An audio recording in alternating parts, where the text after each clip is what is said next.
Horizontal rotation.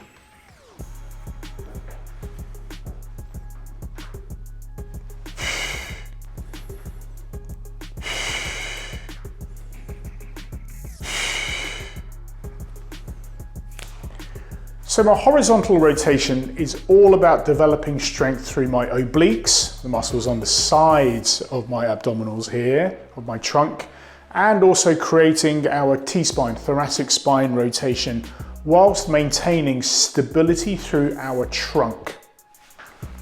So my setup, I want the anchor point of the attachment somewhere in the middle of my torso.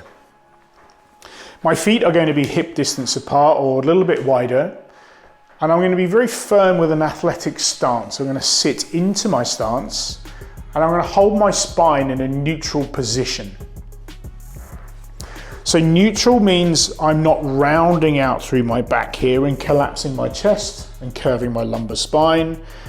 And equally, I'm not going to overextend into my lower back and again, overextending through my thoracic spine nor my cervical spine.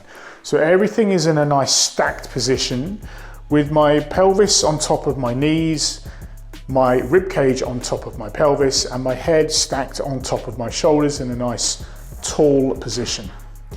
From here, I'm going to take the band in the opposite hand to my anchor point. Bring my other hand underneath to support, and with my arms in a roughly circular pattern, as if I'm holding on to a slightly squashed ball, I'm going to maintain that stability through my trunk, rotate to the side with control, and then inhale, come back. So as I breathe out, I'm going to brace my core, I'm going to rotate out, and then as I inhale, I'm going to control that weight back. Some things to look out for. I want to avoid leaning out to pull the weight. So you see as I shift my weight out onto one leg. Similarly, on the way back, I want to avoid the weight pulling me and my hips over to one side. I really want to keep an even distribution of weight through my legs. My shoulders.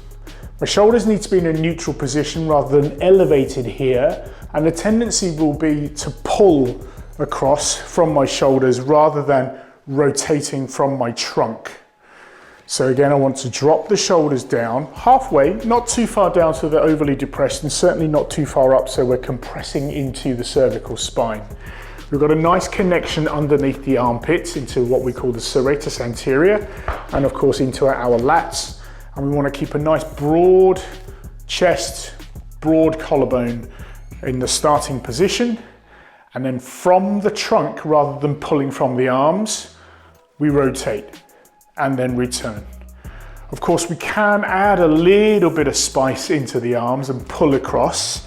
It's a slightly different motion, but we want to initiate that movement from our rotators, from our obliques and from our rotators in our spine. So that is our horizontal rotation.